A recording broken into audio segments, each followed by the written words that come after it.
Hello friends, welcome to forex squid. आज की इस वीडियो में हम बात करेंगे marking of demand and supply. Okay, तो दो तरह की मार्किंग के बारे में बात करूंगा, नॉर्मल मार्किंग एंड हिडन, जो डिमांड और सप्लाई की मार्किंग होती है। नॉर्मल मार्किंग पूरी दुनिया को पता है, बट हिडन मार्किंग बहुत कम लोगों को पता है। तो मैं सबसे पहले नॉर्मल मार्किंग की बात करता हूँ। एक्चुअली अगर हम बेसिक्स की बात करें कि डिमांड और सप्लाई बनते क्यों है, ये तो हर किसी को मालूम है, राइट। लेकिन अगर हम इंस्टीट्यूशंस पॉइंट ऑफ व्यू से बात करें कि जब इंस्टीट्यूशंस क्या करते हैं, बड़ा ऑर्डर पंच करते हैं, तो एक बार में सारे ऑर्डर्स जो हैं वो पंच इन नहीं हो पाते हैं, जिसकी वजह से प्राइस क्या करता है, वो एक सडनली उसके अंदर एक जंप देखने को मिलता है। करेक्ट। तो बिकॉज सारे ऑर्डर्स जो हैं वो पुश नहीं होते हैं या पंच नहीं हो पाते हैं, जिसकी वजह से प्राइस फ्यूचर में जब भी उस जोन में आता है तो हमें वहाँ से एक मूवमेंट या फिर एक रिएक्शन देखने को मिलती है। करेक्ट। तो इसीलिए हम डिमांड और सप्लाई जोन्स की मार्किंग करते हैं। सो एग्जाम्पल के तौर पे लेट्स से अगर कोई भी एक्स वाई जी प्लेयर है, उसने 1000 लेट्स से 1000 करोड़ के यहाँ पे उसने ऑर्डर्स पंच करने हैं, तो उस केस में क्या होगा कि लेट्स से उसके जो ऑर्डर्स पंच होंगे वो 500 या फिर 600 सी आर के ही पंच हो पाएंगे। पूरे के पूरे 1000 सी आर के उसके ऑर्डर्स पंच नहीं हो पाएंगे एक बार में। रीज़न ये है कि जब भी आप ऐसा करने की कोशिश करते हो, प्राइस तब तक ऊपर मूव कर चुका होता है। करेक्ट। तो कुछ ऑर्डर्स यहाँ पे हमेशा पेंडिंग पड़े रह जाते हैं। तो प्राइस नेक्स्ट टाइम जब इस जोन में आता है तो हमें यहाँ से एक रिएक्शन देखने को मिलता है। दैट्स वाई हम डिमांड एंड सप्लाई जोन्स को मार्क करते हैं। सिंपल। तो अब सेकंड क्वेश्चन है कि डिमांड और सप्लाई को मार्क करते कैसे हैं। देखिए, इसके लिए सिंपल सा फॉर्मूला आपको मतलब दिमाग में रखना है। हमेशा आपको पिक करना है, जब भी आपको कुछ ऐसी इनडिसीजन कैंडल्स दिखें और उसके बाद में आपको प्राइस एक सडन मूवमेंट करता हुआ दिखे ऊपर या नीचे की तरफ, ठीक है, तो उस एरिया में हम अपना डिमांड जोन मार्क कर सकते हैं। अगर प्राइस ऊपर की तरफ जा रहा है तो डिमांड मार्क होगा, अगर प्राइस सडनली नीचे की तरफ फॉल हो रहा है तो हम उसमें सप्लाई मार्क करेंगे। करेंगे कैसे? ये जो इंडिसीजन कैंडल्स है, इसके अंदर हम क्या करते हैं, समटाइम्स ये 2 होंगी, 1 होंगी, 4 होंगी, 10 होंगी। तो depending upon zone to zone और मार्केट कंडीशन के अकॉर्डिंगली ये जो इंडिसीजन कैंडल्स हैं ये कितनी भी हो सकती हैं। तो इसमें हम क्या करते हैं, हम लेते हैं लोएस्ट विक, ये जो इंडिसीजन कैंडल होगी इनकी लोएस्ट विक, और इन्हीं इंडिसीजन कैंडल में जिसकी हाईएस्ट बॉडी होगी, राइट। तो इसमें हाईएस्ट बॉडी का किसकी है, वो इस वाली ग्रीन कैंडल की है, ये वाली। ठीक है। तो हम इसी को यूज करेंगे नॉर्मल, सॉरी, ये किस तरीके से हम मार्क करेंगे, lowest wick to highest body. तो अगर मैं इसको मार्क करके बताऊं तो ये कुछ ऐसे मार्क होने वाली है। ठीक है। सो लोएस्ट विक और हमारी हाईएस्ट बॉडी। तो इस तरीके से हम क्या करते हैं, अपना एक डिमांड जोन मार्क कर लेते हैं। सिंपल, ये तरीका है डिमांड जोन को मार्क करने का। आई होप ये क्लियर हुआ। ठीक है। अगर हम सप्लाई जोन की मार्किंग की बात करें, सप्लाई जोन सेम इसी तरीके से मार्क होगा। अगेन इसमें highest wick to lowest body. तो अब अगर इस केस में देखा जाए, हाईएस्ट विक किसकी है, रेड कैंडल की, और लोएस्ट बॉडी है ये ग्रीन कैंडल की। तो इस तरीके से हम यहाँ पे अपना एक सप्लाई जोन मार्क कर लेते हैं।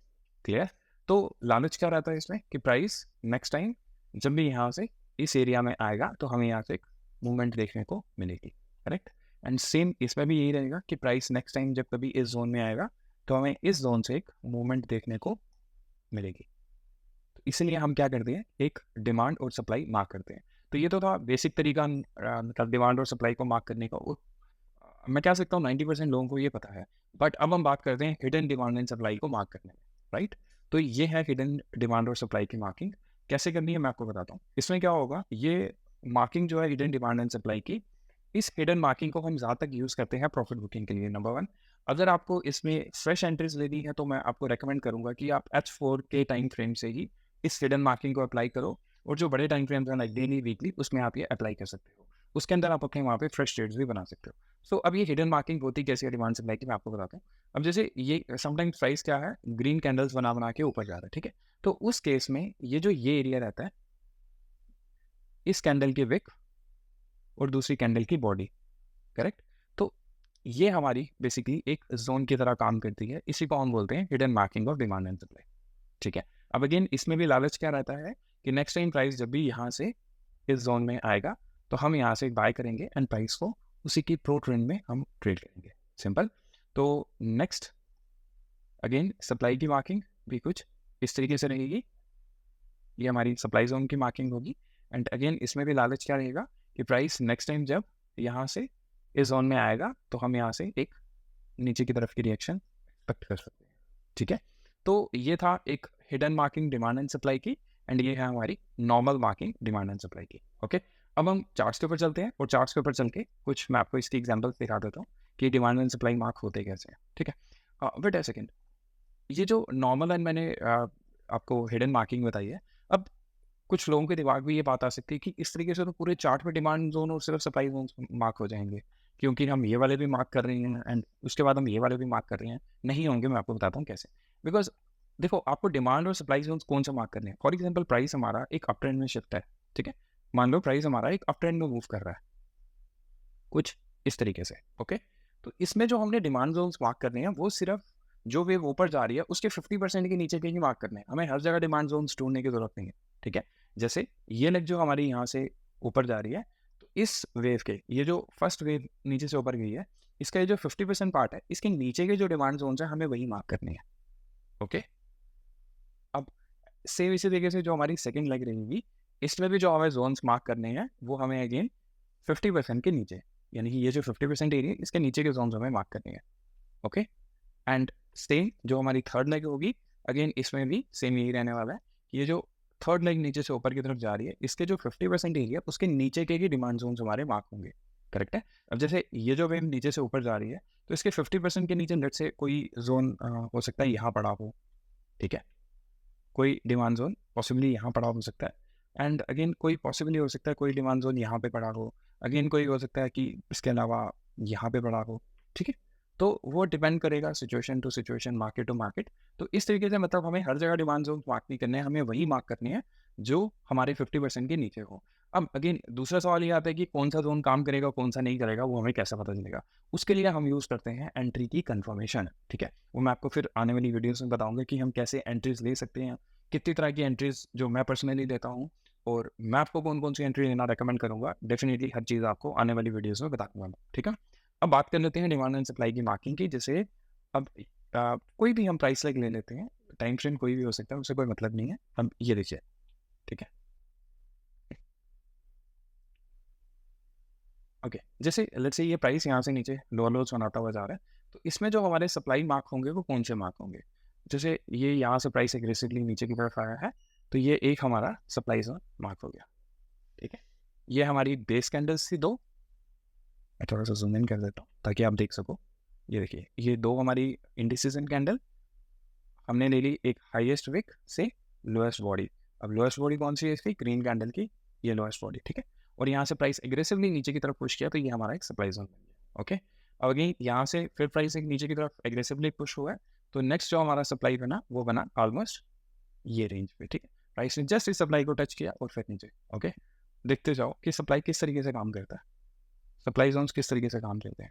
अब अगेन प्राइस यहाँ से नीचे की तरफ लो लोज बनाता हुआ आ रहा है, और इस ये पॉइंट से हमें प्राइस नीचे की तरफ शिफ्ट करता हुआ दिख रहा है। और देखिए, सप्लाई जोन्स डिमांड जोन जो है ये फेल भी होंगे, पास भी होंगे, सब कुछ होगा, बट हमें किस तरीके से मार्किंग करनी है, क्या सब कुछ करना है, वो हम टाइम टू टाइम में आपको बताते जाऊंगा। बिकॉज अभी सिर्फ जोन्स मार्क करने से कुछ भी नहीं होगा। अगर जोन मार्क करने से पैसा बनता, भाई पूरी दुनिया बना रही थी, ठीक है। तो अब देन उसके बाद क्या हुआ, फिर प्राइस यहाँ से अग्रेसिवली ट्रेड किया। अब देखो, कुछ लोग यही बोलेंगे, अरे ये प्राइस तो इस वाले सप्लाई जोन को भी प्राइस ने ले लिया। कौन से वाले को, मैं इस जोन की बात कर रहा हूँ, ठीक है। बिकॉज एक इंडिसीजन कैंडल है, इंडिसीजन कैंडल के साथ में अगर हम इसको मार्क करेंगे इस तरीके से होगा, बिकॉज ये एक ही इंडिसीजन कैंडल है, इसकी हाईएस्ट विक और इसकी लोएस्ट बॉडी, प्राइस इस सप्लाई जोन में आया, वापस आया और फिर यहाँ से गिर गया। बिल्कुल प्राइस, क्योंकि यहाँ से काफ़ी एग्रेसिव मूव आया है, तो हम इसको जोन मार्क कर सकते हैं। सेम इसी तरीके से ये ग्रीन कैंडल के बाद भी तो एक काफ़ी प्राइस एग्रेसिवली पुश हुआ है, तो हम यहाँ पे एक और जोन मार्क कर सकते हैं। कौन सा, अगर मैं इसी को उठा के आगे ले आऊँ, तो ये हमारी हाईएस्ट बॉडी आ गई, सॉरी हाईएस्ट विक आ गई, और ये हमारी लोएस्ट बॉडी आ गई, ठीक है। तो ये भी हमारा सप्लाई था, प्राइस इस सप्लाई में आया ही नहीं। फिर उसके बाद क्या हुआ, प्राइस यहाँ से फिर फर्दर नीचे गिर गया, और अब देखोगे इस तरीके से हम यहाँ पे जोन्स मार्क करते चले जाएंगे, और अब जितने जोन्स मतलब मार्क कर सकते हो हम मार्क कर लेंगे। अच्छा, अब दूसरा सवाल ये होगा कि हम जोन्स मार्क कौन से करें, बिकॉज हमें तो काफ़ी सारे जोन दिख रहे हैं। जैसे मैंने आपको बोला कि 50%, अब जैसे हम नीचे की तरफ इस लेग में है, तो हमें ये देखना है 50 के ऊपर वाले जोन मार्क होंगे। अब ये प्राइस लेग नीचे आई है, ये 50% के ऊपर जोन मार्क हुआ है, प्राइस ने इसको टेस्ट किया, नीचे आ गया, ठीक है। सेम इसी तरीके से जब प्राइस यहाँ से नीचे की तरफ शिफ्ट किया, तो अगेन हमें जो जोन को टारगेट करना है वो कौन सा होगा, जैसे यहाँ से लेके ये 50%, ठीक है। तो अब देखो 38% से इसने रिएक्शन लेके नीचे गिर गया होगा। मार्केट बिल्कुल अनफेयर है, ऐसा नहीं होगा कि हर टाइम एक ही चीज़ होगी, बट हम पर्सनली इस जोन पे ट्रेड नहीं करेंगे। जब तक कोई बहुत ही सॉलिड या फिर आप कह सकते हो कि स्ट्रॉन्ग कन्विक्शन यहाँ पे ना हो, क्योंकि सिर्फ एक ऐसा नहीं होता कि सिर्फ सप्लाई जोन दिख रहा है और सेल कर, तो ऐसा बिल्कुल भी नहीं होता, ठीक है। उसके बाद प्राइस अगेन एग्रेसिवली नीचे की तरफ पुश कर रहा है। अब देखो अगेन यहाँ से प्राइस ने इसका लो तोड़ा है और प्राइस नीचे आया, यानी कि ये हमारा ओरिजिन बन गया। अगेन हमारा जो सप्लाई मार्क होगा वो कहाँ मार्क होगा, 50 के ऊपर। तो अब देखो 50 तक प्राइस गया ही नहीं है और प्राइस यहीं से नीचे ट्रेड हो गया, ठीक है। तो सेम अब प्राइस यहाँ से अगेन लोअर लोज बनाता हुआ नीचे जा रहा है, जा रहा है, जा रहा है, ठीक है। अब हम देखेंगे फिर से हमें स्ट्रॉन्ग एग्रेसिव पुश कहाँ मिल रहा है। अब जैसे हम यहाँ देखें, एक फिर से स्ट्रॉन्ग एग्रेसिव पुश, प्राइस वापस ऊपर आया, जोन को रिस्पेक्ट किया, फिर नीचे, ठीक है। अगेन यहाँ पे प्राइसिंग क्या किया, कुछ दो इंडिसीजन कैंडल्स, ये अगेन इंडिसीजन कैंडल और बहुत एग्रेसिव पुश। तो ये भी प्राइसिंग क्या किया, एक जोन छोड़ के नीचे चला गया, ये वाला, ओके। तो ये भी एक हमारा सप्लाई हो गया। सेम इसी तरीके से प्राइस ने फिर एक पुश किया, फिर फर्दर नीचे, फिर पुश किया, फिर फर्दर नीचे, ठीक है। तो अभी तक आप देखो, अब जैसे ये भी एक जोन था, प्राइस इस जोन में आया, काफ़ी एग्रेसिव पुश था, ये देखिए डाउन साइड का, ओके, डाउन साइड का काफ़ी एग्रेसिव पुश था। और जब प्राइस इस जोन में वापस आया और यहाँ पे इसने इसको अच्छा खासा रिस्पेक्ट भी किया है, ये, ठीक है। अब आप देखो यहाँ से कितना स्ट्रॉन्ग इसने मूव दिया। अब ये भी क्वेश्चन रहता है कि डिमांड एंड सप्लाई में जब प्राइस आएगा वो कितना मूव करेगा, क्या करेगा, उसके ऊपर भी हम बात करेंगे। बिकॉज सिर्फ ऐसा कभी नहीं होगा, मैं आपको एक रफली बता देता हूँ। जैसे फॉर एग्जांपल प्राइस ने यहाँ से ऐसे करके गया, ठीक है, और यहाँ पे कोई जोन छोड़ के गया, तो हमारी एक्सपेक्टेशन ये होती है अगर ये जोन काम करेगा, ठीक है, अगर तो ये जोन काम करेगा तो जितना प्राइस यहाँ से ऊपर गया एटलीस्ट उसका 50% तो देखे ही जाता है। मोस्ट ऑफ द केसेस में ऐसा देखा गया है, जब भी प्राइस यहाँ पे हमें कुछ बाइंग की एंट्री कंफर्मेशन देता है तो मैक्सिमम 50% देखे जाता है, ठीक है। और मोस्ट ऑफ द केसेस में अगर हम प्रो ट्रेंड हैं, यानी कि जैसे अगर मार्केट पीछे से आ रही चली आ रही है और यहाँ पे हम एंटी इन्फॉर्मेशन लेके बैठ गए, तो 50% पे हम कुछ क्वांटिटी, अगर यहाँ पे कोई सप्लाई आ रही है, रास्ते में कुछ ऐसा हर्डल है, तो वहाँ पे हम कुछ क्वांटिटी अपनी ऑफलोड करेंगे और नेक्स्ट हाई ब्रेक करने तक हम बाकी क्वांटिटी को होल्ड रखते हैं, ठीक है। ये पूरा एक प्रोसेस है, आप धीरे धीरे समझोगे। तो फिलहाल अभी बस इतना ही था कि हम डिमांड एंड सप्लाई की मार्किंग को करते कैसे, ओके। अब नेक्स्ट बात आती है कि जैसे मैंने आपको बोला कि दूसरी तरह की जो मार्किंग है, hidden demand and supply zones की मार्किंग, वो आपको सिर्फ हायर टाइम फ्रेम में करनी है। नॉर्मल छोटे टाइम फ्रेम में आप उसको जस्ट एक प्रॉफिट बुकिंग के लिए यूज़ कर सकते हो और उससे ज़्यादा कुछ नहीं।